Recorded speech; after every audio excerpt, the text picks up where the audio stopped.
Les damos nuevamente la más cordial bienvenida a este su programa Vida y Salud, donde hoy abordaremos un tema muy importante para la medicina alternativa, la iridología. Este método diagnóstico tan polémico que se ha ido perfeccionando a través del tiempo con las diferentes culturas y la intervención de científicos e investigadores del tema. Gracias al avance de la tecnología, no solamente ya se pueden hacer diagnósticos iridológicos a través de la computadora, sino que se pueden comprobar sus signos a través de análisis clínicos y estudios de gabinete. En México, una de las primeras instituciones educativas que toma en cuenta la iridología es la Escuela Superior de Medicina Natural, dirigida por Juan Luis Gallar. Actualmente, y a partir del año 2002, la Universidad Autónoma Chapingo, a través del Colegio Encino de Educación Universitaria en Medicina Alternativa, ha incluido los diplomados de iridología, y ya son muchas generaciones las que han terminado satisfactoriamente sus estudios como iridólogos.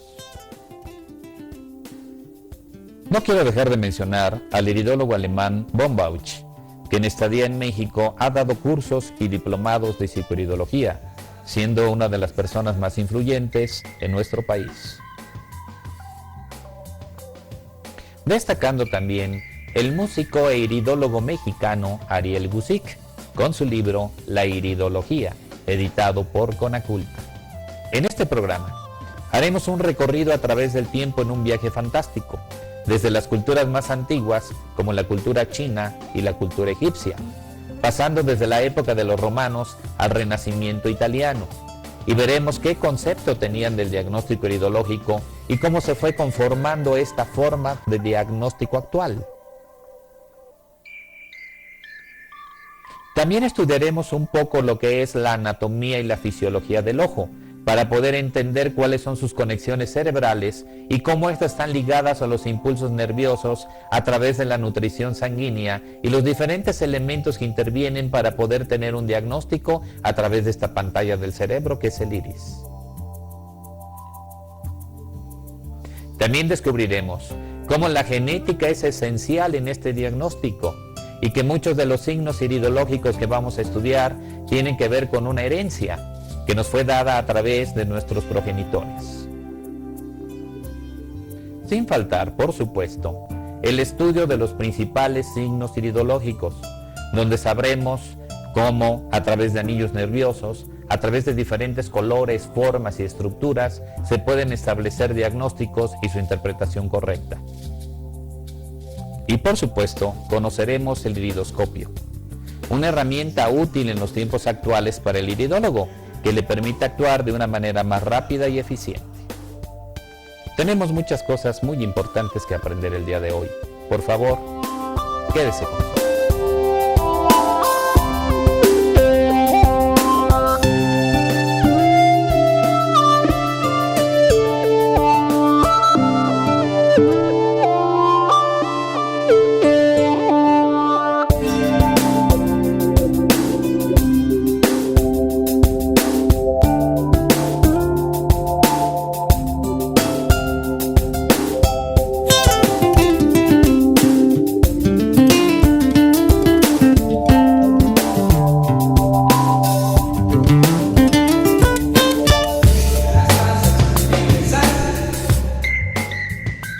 La naturaleza nos ofrece el mejor instrumento diagnóstico que la ciencia médica contemporánea pudiera imaginar: nuestros ojos. La iridología es una técnica de diagnóstico precisa que nos permite detectar desequilibrios orgánicos, psicológicos y neuronales con un buen grado de anticipación, lo cual nos ayuda a prevenir muchas enfermedades.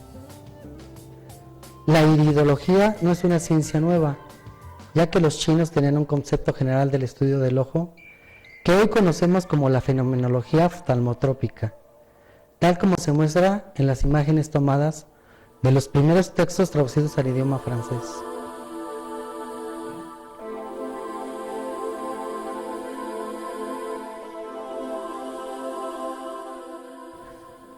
En la tradición temprana de Mesopotamia, incluyendo los sumerios, acadian, asirios y babilónicos, los iris como estos de Enlil-Enlil no fueron representados con el detalle estromal.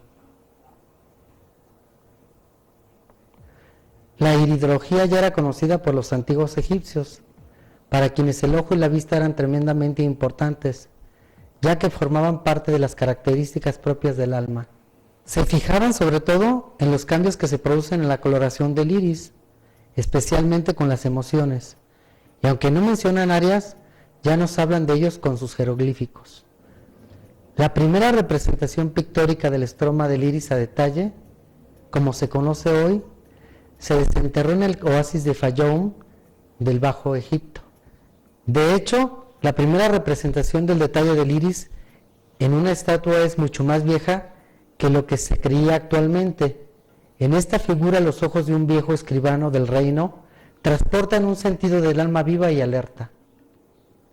Es útil para los iridólogos de nuestra propia era el descubrir la placa minúscula y bien detallada del estroma en cobre.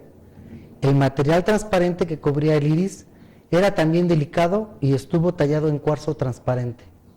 Una incisión deliberada hizo el sitio para una sección cónica que dejaba reflejar la luz como si vinieran de la pupila.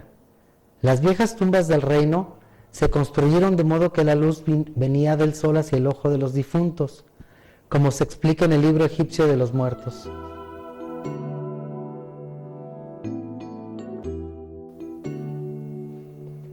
Los romanos también comenzaron a utilizar la vieja tradición egipcia de insertar tales imágenes en los sarcófagos, dentro de los embalajes de la momia, pero los maestros romanos eran mucho más prácticos. Al parecer, querían que una imagen viva de la esencia de sus cuerpos muertos estuviera mucho más claramente en la exhibición para que todos los vieran cuando eran jóvenes. El estudio de las alteraciones del iris en relación con el estado de los órganos del cuerpo se remonta a los tiempos de la antigua Grecia, en el siglo IV a.C., y se encuentran algunos indicativos al respecto en los escritos del famoso médico Hipócrates. Galeno también alcanzó gran renombre al principio de nuestra era como filósofo, en su tratado sobre los ojos y las partes del cuerpo del hombre. Las últimas representaciones posteriores a Homero y previas a Alejandro en Jericó están fechadas a partir del año 900, con los ojos vaciados y rellenados con fango grueso pintado. Aristóteles también elaboró la hipótesis de que el iris permitía hacer un estudio perfecto del cuerpo humano. Los sacerdotes mesopotámicos, que eran grandes astrólogos y astrónomos, hacían este análisis a través de un cristal con la ayuda de la luz solar.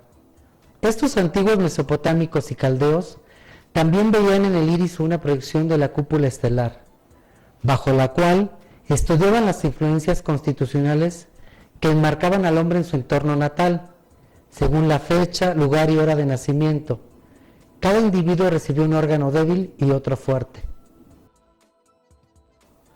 En la mitología griega, Iris es la diosa del arco iris, cuyo rol, junto con Mercurio, dios de la medicina, es el de llevar informaciones desde el Olimpo a la tierra. Quizá todos los genios del Renacimiento italiano eran observadores consumados.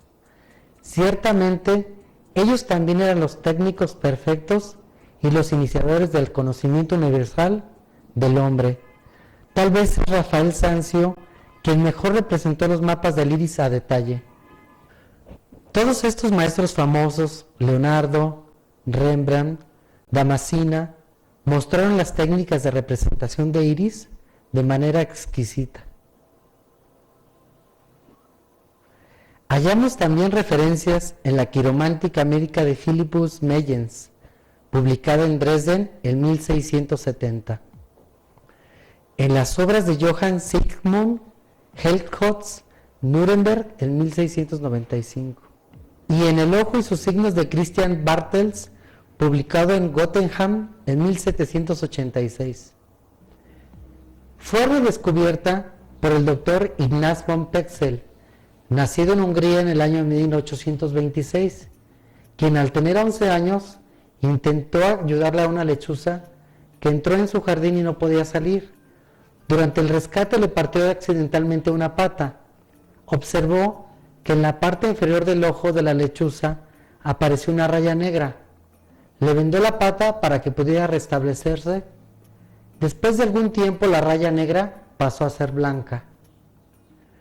Este maravilloso acontecimiento le llamó tanto la atención al joven Pexel, quien más tarde, ya como médico, cuando tuvo la oportunidad de estudiar los ojos de sus pacientes, pudo también comprobar su diagnóstico mediante varias autopsias. Comenzó a dedicarse por completo al iridodiagnóstico y pronto se hizo célebre por todo el país. Tan solo en 1880, Pexel publicó su libro Descubrimientos en el reino de la naturaleza y el arte de curar. 6 años más tarde, en 1886, le fue presentado al mundo su primer mapa de los ojos.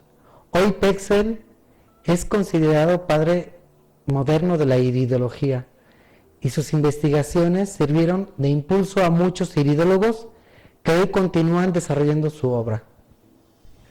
Poco después de Pexel aparecieron otros iridólogos destacados, por ejemplo el sueco Liljekids de Estocolmo, quien descubrió los cambios de colores en el iris. En Estados Unidos divulgó la iridología el alemán Dr. Henry Lenz, quien trabajó en el estado de Illinois, y en 1904 publicó los resultados de sus investigaciones. El Dr. Bernard Jensen, considerado como uno de los iridólogos más destacados en los Estados Unidos, trabajó junto con el Dr. Linger en la década de los años 20.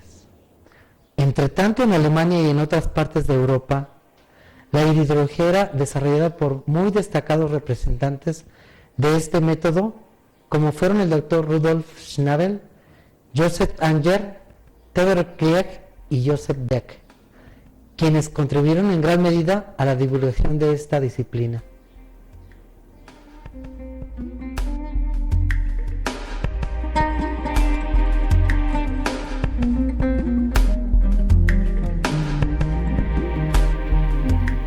El globo ocular es una estructura esférica de aproximadamente 2,5 centímetros de diámetro en las personas adultas.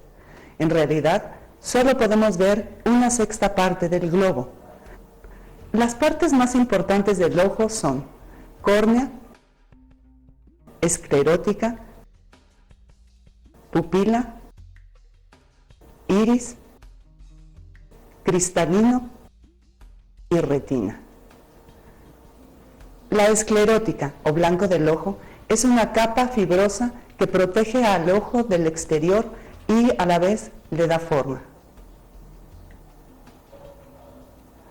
La córnea es la parte frontal de la esclerótica, pero no es blanca. Esta es transparente y una de sus funciones es concentrar la luz para que entre por la pupila al ojo.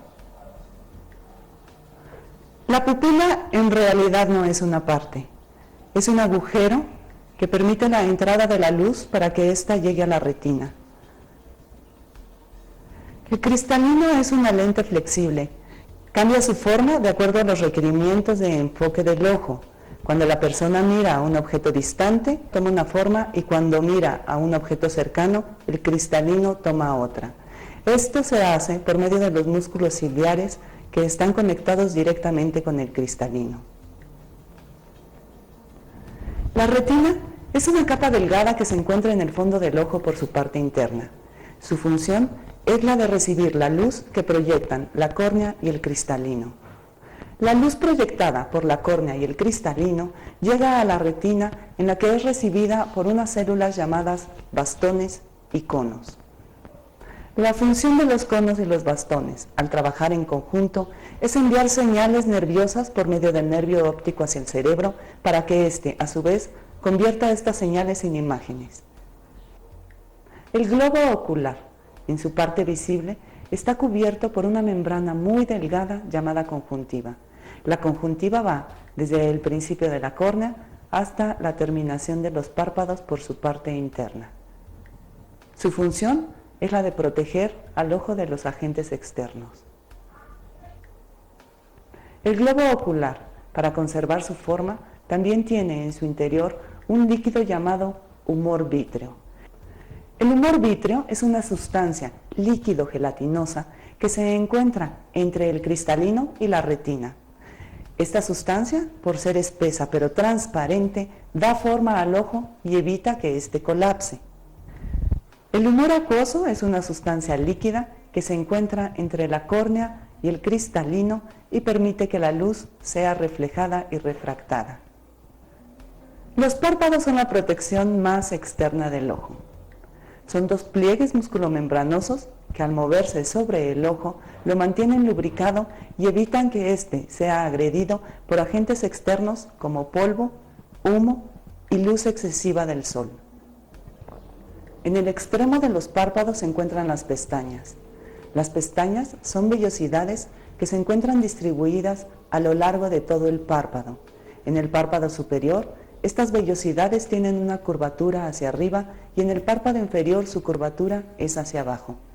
La función de las pestañas es la de proteger al ojo para evitar la entrada de impurezas en él, como podría ser el polvo. La ceja es una aglomeración de vellosidades cuya función principal es evitar que la luz intensa dañe a las partes sensibles del ojo. El iris tiene la apariencia de un disco vertical situado entre la córnea y el cristalino. En su centro tiene un agujero, la pupila.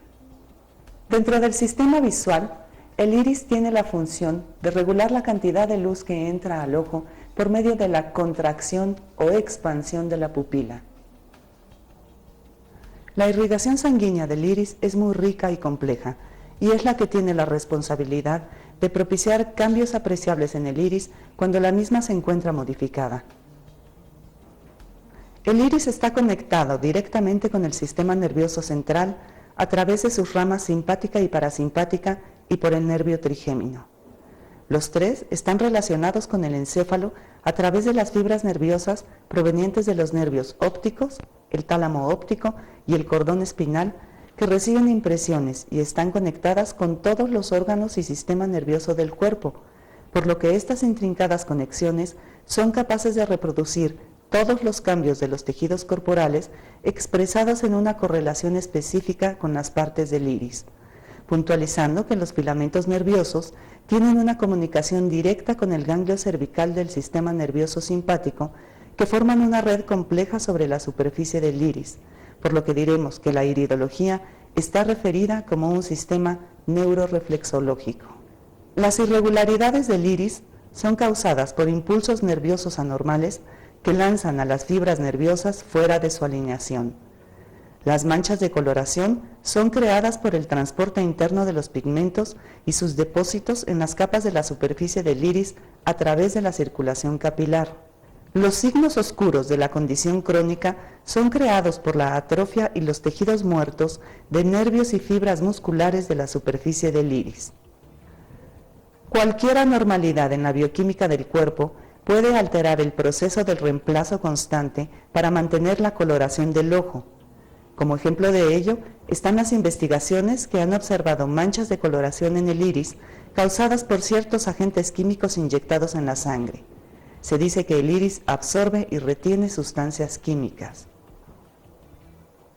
El iris, dada su conexión con el sistema nervioso simpático, puede responder ante el estrés y la inflamación.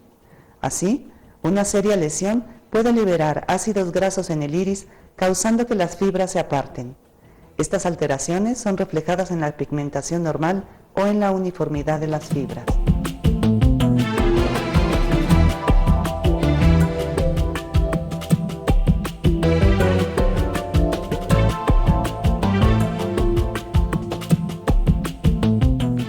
Los ojos son el espejo del alma. Es una frase muy común, escuchada con mucha frecuencia y que nos habla de que los ojos proyectan las emociones. Los ojos de pistola nos hablan de la ira, los ojos de borrego a medio morir que nos hablan de amor. Estas son observaciones populares en los que se habla de la manera en que los ojos nos están proyectando los sentimientos, las emociones. Pero no solo los ojos nos hablan de los sentimientos y las emociones, también proyectan el estado de nuestro cuerpo, proyectan la vida que hemos llevado. Y esto lo hacen a partir de marcas que quedan en nuestro iris. En los ojos también podemos observar, haciendo un análisis minucioso del iris con la tecnología con la que se cuenta actualmente, el estado de salud, los cambios que ha sufrido nuestro cuerpo y mucha información en relación a el interior y el exterior de nuestro cuerpo. ¿Cómo es que sucede eso? Desde la tercera semana de desarrollo embrionario, en el momento en que empieza a formarse el tubo neural, que será en el futuro el sistema nervioso central, en la parte cefálica, en el cerebro primitivo, se formarán 2 hendiduras. Estas 2 hendiduras, a medida que siga el desarrollo, se formarán en 2 zonas de proyección, en las que posteriormente y con todo el desarrollo embriológico se irán desarrollando todas las estructuras oculares. ¿Esto qué implica? Que el origen del ojo a partir del sistema nervioso central le mantiene una comunicación continua durante todo su desarrollo y posteriormente durante ya la etapa de crecimiento e incluso en la etapa de adulto y en toda la vida del organismo. Esto nos va a permitir que todas las sensaciones que recibimos por todas las partes de nuestro sistema nervioso central, o sea, los nervios, la médula, sean recibidas también en el ojo y que de ellas se haga un registro. El iris está formado por 2 capas que provienen del tubo neural. Ambas capas son de origen ectodérmico, la parte más externa del embrión. Una primera capa pigmentada proviene del cerebro primitivo y la segunda capa de las células receptoras de la luz. El origen embriológico del ojo y su desarrollo siempre cercano al sistema nervioso determina que en él se perciban todos los estímulos que el cuerpo recibe a través del sistema nervioso central y del sistema nervioso periférico, la médula espinal, los nervios. Esto determina que nosotros podamos observar los cambios y los estímulos recibidos en el cuerpo a través de la observación del iris. Estas marcas las podemos observar con mayor o menor facilidad de acuerdo a la constitución del iris, o sea, el color del ojo. Hay 3 constituciones reconocidas regularmente, que son la hematógena, la linfática y la mixta. Genéticamente están determinadas estas constituciones por la información que se ha recibido. Esta constitución puede ser igual o puede ser diferente, puesto que su origen proviene de padre y de madre, que pueden darnos una información de gen igual o diferente. La constitución hematógena, que es la más oscura, nos habla de gen dominante. La constitución linfática nos habla de gen recesivo. ¿Cuáles son los conceptos de dominante y recesivo? El gen dominante es aquel que se presenta tanto cuando el padre y la madre lo dan como cuando solamente uno de ellos lo da. Por ser dominante en condición de un solo gen presente, se manifiesta. El gen recesivo es el gen que puede permanecer oculto y para que se manifieste requiere de estar presente en cantidad doble, o sea, que ambos padres lo hayan dado. Por lo tanto, la constitución hematógena o de iris más oscuro es más frecuente y la constitución linfática, que es la que nos da el iris claro, de hecho el iris azul, es la constitución menos frecuente, por lo menos en nuestra población. Existen más de 6,000 millones de letras que pueden transcribir mensajes. Esto es muy importante porque la variación de alguna de esas letras puede cambiar nuestro mensaje. En general se ha hablado casi siempre de 2 códigos que son los que nos van a mandar el mensaje y son de los que hemos hablado, de dominante y de recesivo. Pero esto no necesariamente es así. Últimamente, en los últimos estudios con tecnologías más modernas, se ha visto que en realidad cualquier falla o cualquier cambio dentro de este mensaje, dentro de la secuencia de letras de este mensaje, nos puede dar una variación en la interpretación del mensaje sin que se cambie la función. que en realidad el cambio de la función sería lo que nos hablaría de una alteración. Y nosotros no hablamos de una alteración, hablamos de un cambio. Las observaciones hechas en estos últimos estudios han hecho cambiar los conceptos tradicionales que se tenían en relación al gen y en relación a la transmisión que del mensaje habla a este gen. Ya no solo hablamos de genes dominantes o genes recesivos que se manifestarán como tal en el momento de la traducción, sino que estamos hablando de pequeñas variantes que pueden llevarse a cabo en la constitución bioquímica, o no solamente bioquímica, sino a un nivel todavía más profundo, y que pueden afectar la expresión o la manera de cómo ésta se lleva a cabo. Esto también ha afectado el concepto que se tenía de ADN y de ARN. El concepto de ADN era el de transmisión del mensaje y el de la ARN era de el mensajero. Pero ahora se sabe que el ADN su función es solamente mandarle el dato al mensajero y el mensajero es el que se encarga de realmente llevar el mensaje y transcribirlo. Ahora sabemos que el gen que tiene un mensaje codificado, marcado por letras, puede tener variantes en el momento de su transcripción y que nuestros padres pueden mandarnos una información que en el momento de la traducción puede sufrir variaciones y que estas variaciones también pueden sufrir cambios de acuerdo a las circunstancias que rodean a la expresión de esta información. ¿Y qué sucede con la constitución mixta de la que no habíamos hablado? Bueno, pues la constitución mixta es el producto y el resultado de todas estas pequeñas variaciones, de todos pequeños cambios en las letras del mensaje que nos han alterado la expresión del mensaje original y que ya no podemos hablar solamente de una característica dominante, de una característica recesiva, sino necesitamos hablar de una situación, un dato que a medida de que se va efectuando el desarrollo embrionario y a medida de que se va traduciendo la información cromosómica, nos va dando pequeñas variantes con pequeñas expresiones que nosotros podemos observar en la tonalidad de los ojos y a la cual le vamos a llamar constitución mixta.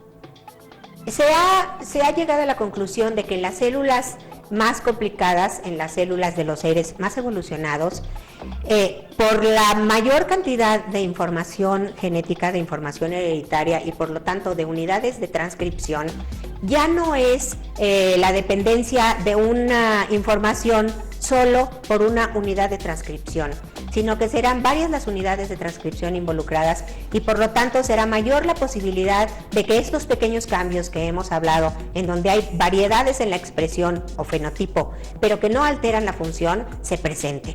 Entonces, esto también nos habla de la gran variedad en la expresión de la constitución que tenemos en el iris y de no solamente esto, sino de la percepción que estos ojos tienen de todas las características que el cuerpo está mandando al sistema nervioso, que son recibidas por el ojo y que nos son informadas en el momento del análisis. Esto es una conclusión a la que llegó el doctor Club Cummings desde 1999. Todos estos datos aportados por la ciencia que nos ha permitido la evolución de la tecnología y de el interés que han tenido tantos grupos científicos de lugares en todo el mundo y de instituciones reconocidas, nos permite irnos dando cuenta de que toda la información que nos transmite el iris es una información muy importante, que no se trata de una invención, que no se trata de mensajes raros que nos está mandando el ojo, sino se trata de un registro recibido por el sistema nervioso, registrado por nuestra microcomputadora y que nosotros con mucha facilidad, sin necesidad de un equipo muy sofisticado, sin necesidad de un alto costo, podemos obtener directamente el estado en el que nuestro cuerpo y nuestra salud se encuentran.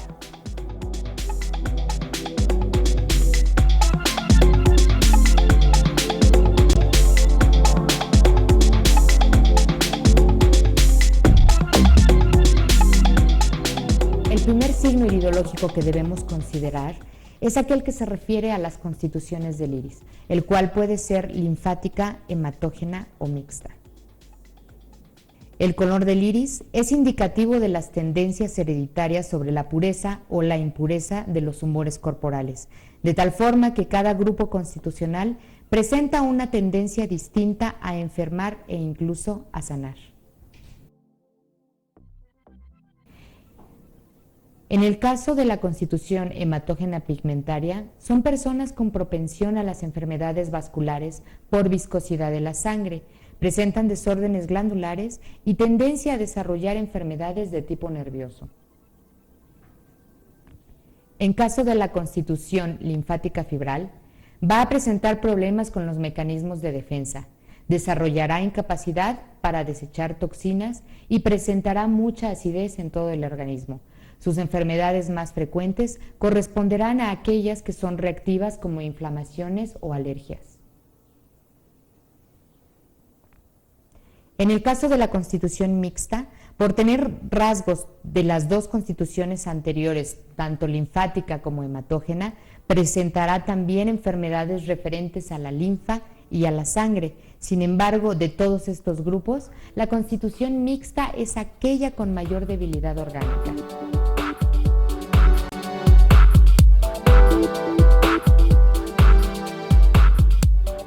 El siguiente signo a considerar se refiere a la densidad irídica. El grado de compactación de los estromas y sobre todo su forma estructural determinarán la densidad del iris.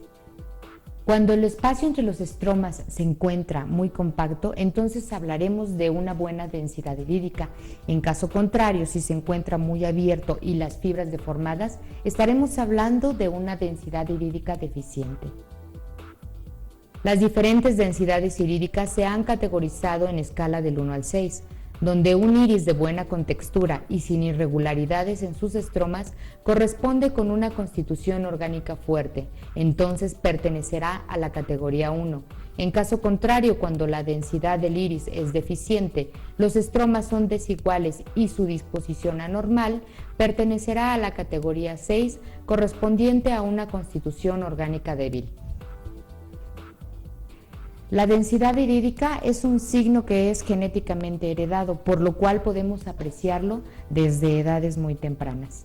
Este signo principalmente nos va a indicar la capacidad que tiene un individuo para recuperarse ante situaciones de estrés o de cierta enfermedad. En promedio, un iris normal podemos encontrarlo dentro de la categoría 2 o 3 de una densidad irídica.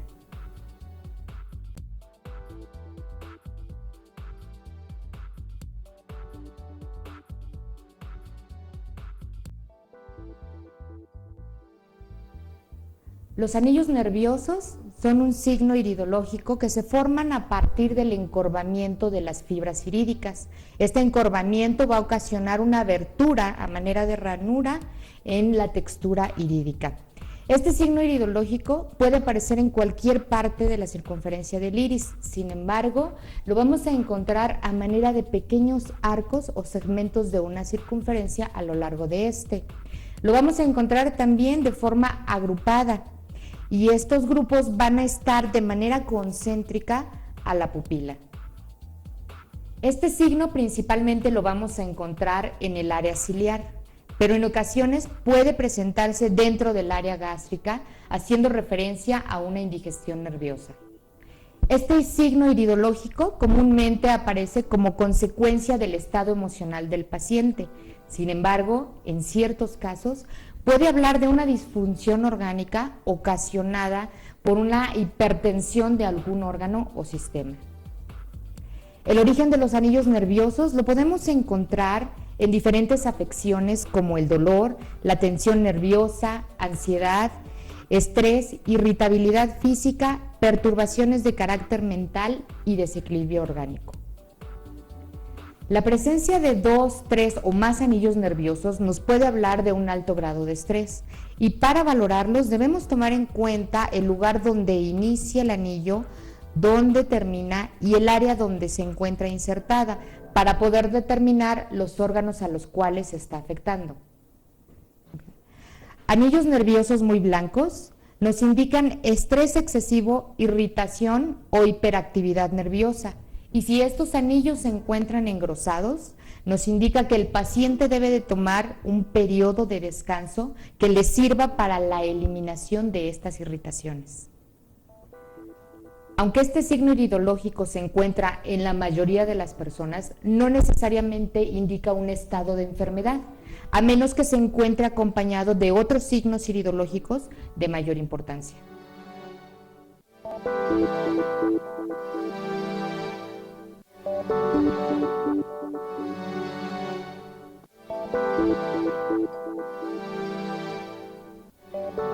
Los rayos solares son líneas largas y oscuras que se forman a raíz de la separación de las fibras irídicas, dejando entre ellas un espacio. Los rayos solares se denominan así por su semejanza con los rayos del sol, partiendo de la parte central de la circunferencia de un círculo hacia el exterior de este. Los rayos solares los podemos encontrar de dos tipos: rayos solares menores y rayos solares mayores. Los menores van a partir desde la periferia de la banda nerviosa autónoma hacia la parte externa del iris. En tanto, los rayos solares mayores van a partir desde el borde de la pupila hacia la periferia del mismo. Los rayos solares los encontraremos de manera más abundante en la parte del colon transverso, ascendiendo hacia la parte superior del iris que corresponde al área cerebral. Los rayos solares representan afecciones intestinales, toxicidad en órganos, problemas renales, parasitosis y astenia. Los rayos solares indican que el intestino se encuentra intoxicado y que por lo tanto estará trabajando con lentitud. Podemos interpretar a este signo iridológico como un canal o un conducto que llevará la toxicidad del área gastrointestinal hacia otros órganos, y podemos determinar esos órganos revisando la parte final de este rayo. Si este signo se encuentra acompañado de anillos nerviosos en el área de la corteza cerebral, puede ser representativo de neurosis o ansiedad patológica. Los rayos solares menores indican sobrecarga toxémica de origen digestivo hacia otros sectores orgánicos, en tanto que los rayos solares mayores indican una alteración grave del estado energético y funcional del órgano o sistema que está representado en el sector afectado. Incluso puede existir una lesión de tejido. Algunos de los síntomas que podemos apreciar cuando estos rayos solares están presentes son migraña, dificultad de concentración, mal humor y otros padecimientos relacionados por congestión de la cabeza, que normalmente tienen su origen en los hábitos alimenticios del paciente.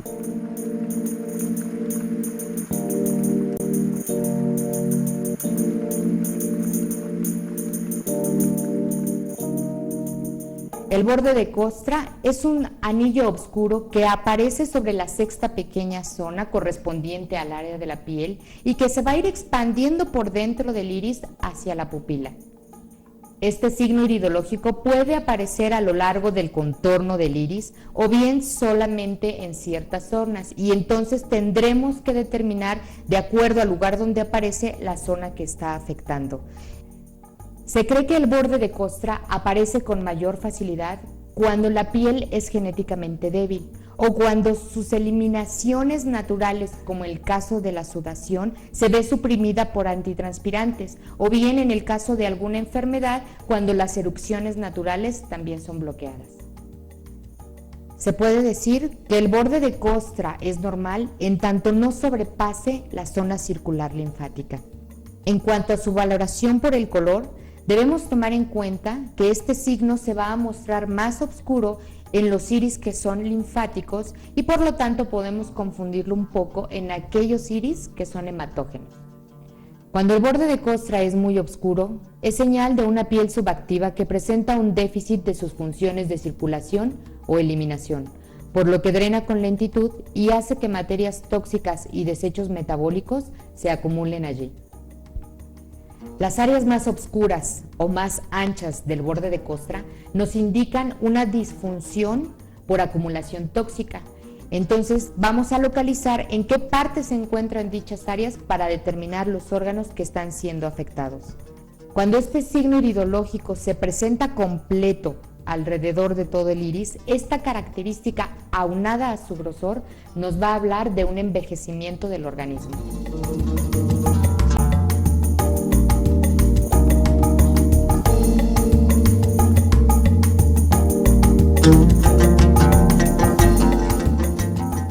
El anillo escamoso, a diferencia del borde de costra, es un signo iridológico que va a aparecer en la periferia del iris, pero por fuera de esta, y que de alguna forma se va a expander hacia la esclera. Aparece como una banda punteada y su grosor determina el estado de cronosidad de este signo iridológico. El área en que este signo iridológico aparece no se encuentra completamente definida, pero se cree que surge al borde de la córnea, que es un área transparente todavía, y el inicio de la esclera, que es un área de color blanco translúcido.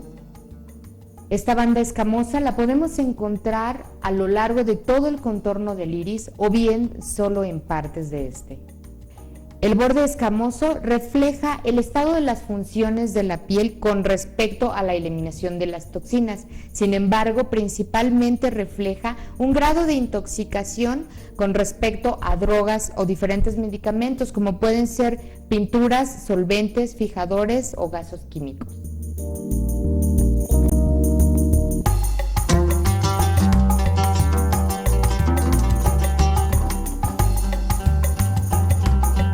El arco senil aparece sobre la sexta pequeña zona y va a ir creciendo y aumentando su grosor hacia la parte interior del iris.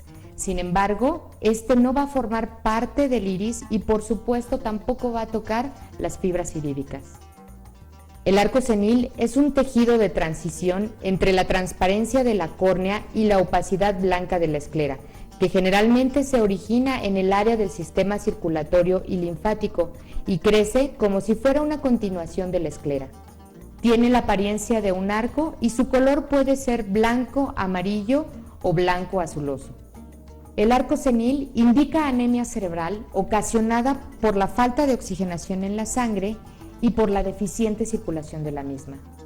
El arco senil indica que los desechos metabólicos no son eliminados con la rapidez que se requiere. Por lo tanto, hay una acumulación de sales minerales en el organismo.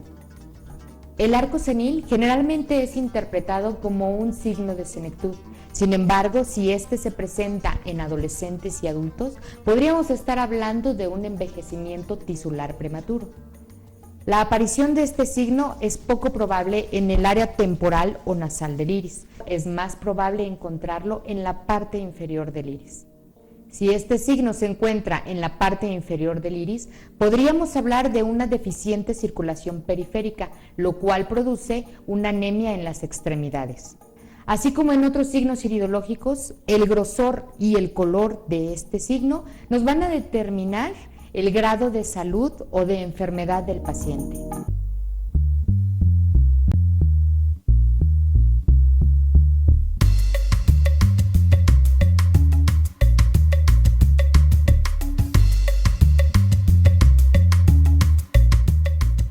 El anillo de sodio y colesterol es un anillo blanco que aparece sobre la periferia del iris y que nace a partir de la sexta pequeña zona.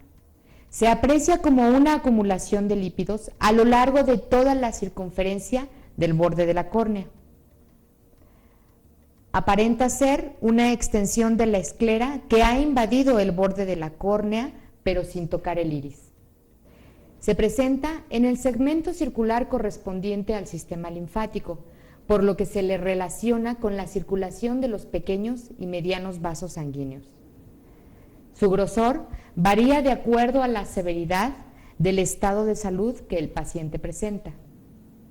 Indica un desequilibrio orgánico ocasionado por la acumulación de sales inorgánicas en el cuerpo. Por supuesto, también indica altos niveles de colesterol y triglicéridos y un deficiente metabolismo del calcio. Cuando el anillo de sodio está presente en el iris, se asocian a él otros signos como el endurecimiento de las arterias y la presión sanguínea alta. Invariablemente, este signo también hace referencia a alteraciones vasculares producidas por altos niveles de colesterol.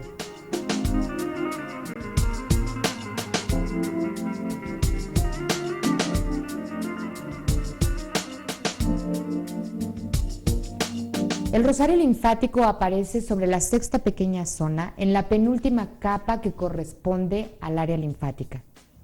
Se aprecia como manchas blancas que guardan cierta distancia unas de otras, formando a lo largo del iris y en su contorno un collar a manera de perlas o rosario.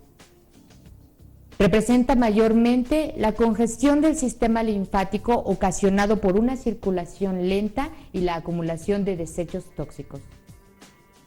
Manchas de color blanco en iris claros o amarillentas en iris oscuros indican actividad aguda o inflamación por congestión linfática de tipo endógeno. Manchas cafés indican que el estado congestivo ha subsistido por mucho tiempo.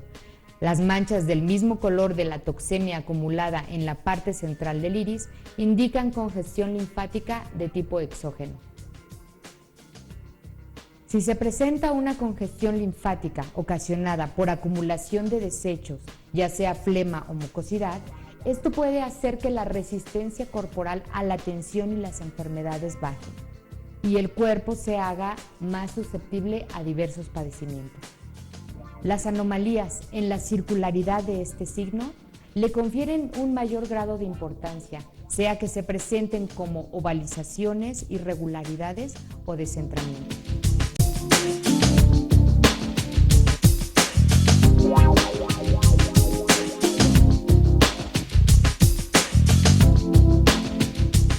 Ahora hablaremos un poco de nuestra gráfica que está basada en la iridología italiana por el doctor Flavio Gazzola. Vamos a trabajar siempre con nuestros gráficos de la pupila hacia la periferia del iris. Esta gráfica está dividida en 6 pequeñas zonas o 3 grandes zonas.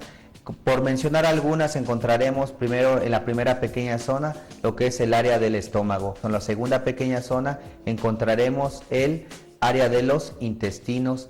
En la tercera pequeña zona encontraremos el área hemolinfoglandular. ¿Por qué mencionamos estas 3 pequeñas zonas? Porque precisamente en ellas encontraremos la subdivisión de cada órgano y así podremos dar más concretamente qué zona puede estar afectada en nuestro paciente. Las zonas nos sirven para poder ubicar mejor el órgano afectado. Ahora en esta área encontramos la midriasis y miosis, y cuando hablamos de midriasis y miosis hablamos que está trabajando el sistema simpático y parasimpático. Podríamos hablar de introvertido, extrovertido. Los extrovertidos son cuando la pupila es grande, introvertido cuando la pupila es pequeña. También encontramos los 5 elementos o fenomenología oftalmotrópica. El área del vaso páncreas corresponde al párpado superior y párpado inferior. El riñón corresponde a la pupila, las pestañas y la esclerótica al pulmón, el cantus al corazón y todo el iris corresponde a un hígado. Luego encontramos aquí en medio la parte donde nos dice 23 tipos de lagunas y cómo están formadas las lagunas para que tengamos una idea más acercada a cómo se vería en nuestro iris un tipo de laguna, y cada una de las lagunas corresponden a un cierto tipo de enfermedad. Por ejemplo, por mencionar algunas, el tipo de laguna de Medusa, que a veces se encuentra en el área de los pulmones y que puede corresponder a una tuberculosis, que también encontramos en los riñones, y pues probablemente podremos encontrar algún tipo de insuficiencia. También en esta área lo que es el tipo de constitución, la constitución hematógena, que este tipo de iris ya por herencia van a sufrir siempre de problemas de la sangre y de la zona glandular de la que mencionábamos anteriormente. Luego encontramos personas que tienen iris linfáticos y que van a sufrir tanto de la zona linfática como de la zona digestiva también. Los iris mixtos que van a sufrir de los problemas de el hígado y de la vesícula biliar y problemas digestivos. Algunos tipos de marcas o signos irídicos, como es el arco senil, el anillo de sodio y colesterol, el rosario linfático, los anillos nerviosos, rayos solares, debilidad conjuntiva. En específico mencionaremos la debilidad conjuntiva porque a veces encontramos en algunos iris los problemas de debilidad conjuntiva, pero no necesariamente son un tipo de enfermedad o patología o algún órgano que esté enfermo, sino que realmente es como debilidad en el cuerpo, pero que podemos trabajarlo muy bien con la medicina china, como lo maneja como un gran hígado, en este caso el iris. Nuestra gráfica nos va a mencionar el área de la pupila correspondiente al sistema nervioso central y según sean sus achatamientos vamos a encontrar una referencia en la parte alta de nuestra gráfica qué estará sucediendo o en qué zona o en qué parte de nuestra columna puede haber un problema. Esta gráfica pequeña que habla de los 5 elementos y que corresponde a qué puede estar dando origen nuestra enfermedad. Y como bien sabemos, nuestra iridología nunca nos va a decir algún tipo de enfermedad, siempre nos va a hablar de el órgano que está dando origen a nuestras enfermedades.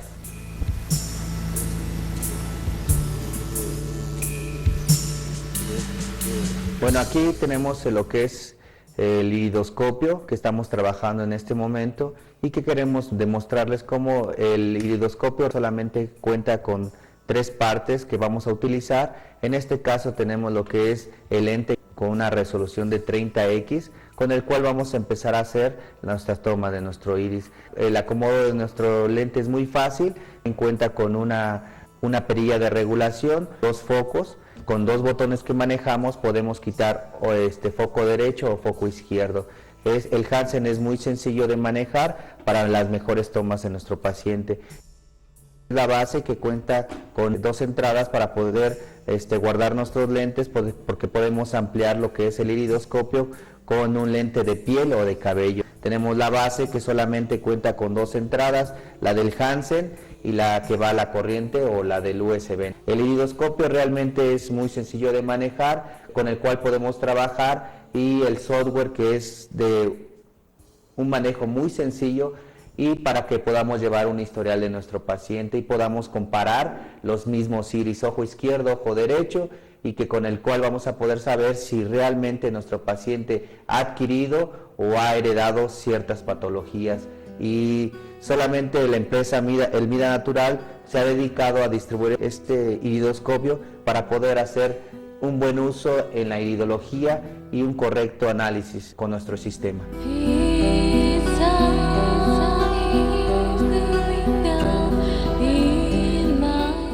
Aquí tenemos los anillos concéntricos de la plantilla. Tenemos lo que es el borde pupilar y también aquí lo que es la zona de los estromas. Tiene anillos nerviosos. La zona pulmonar tiene algunas marcas. Esta mancha desde la pupila hasta el borde ciliar.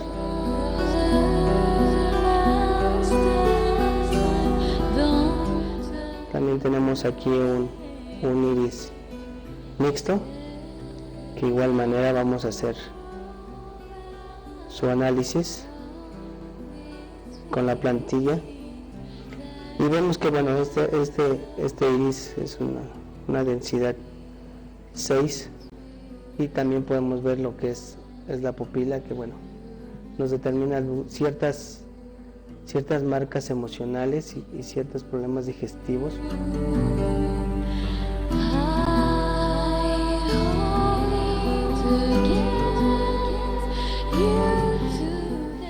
Bueno, vamos a hacer nuestra toma del iris a nuestro paciente para determinar su estado orgánico. En este caso vamos a hacer el izquierdo. Vamos a ver la configuración, ¿está bien? Okay. Por favor, nuestro paciente se tapa su ojo derecho y con el izquierdo vamos a ver al fondo, ¿verdad? Para tomarle su iris.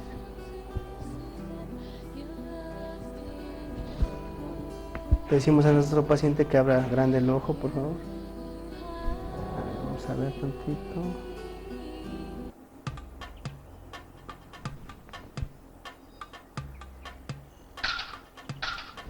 Ya tenemos su iris.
No hay plazo que no se cumpla y así llegamos al término de este programa, la iridología, haciendo hincapié que todos los médicos y terapeutas deben de conocer a fondo los diagnósticos que le permitan poder establecer las mejores estrategias terapéuticas para conservar la salud de sus pacientes.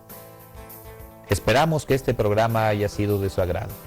Los esperamos en el próximo capítulo de la serie Vida y Salud, donde como siempre usted encontrará las mejores opciones para conservar este tesoro preciado que es la vida. Hoy hemos aprendido algo muy importante. Muchas veces la creencia de algo no nos permite desarrollarnos de manera plena y poder tomar decisiones adecuadas. La creencia termina cuando el saber empieza. Ahora ya sabemos muchas cosas de la iridología y podemos tomar nuestras propias decisiones al respecto. En este programa no hemos pretendido dar un curso o un diplomado express. Se trata únicamente de llevar el conocimiento para que usted forme su propia opinión. Hasta pronto.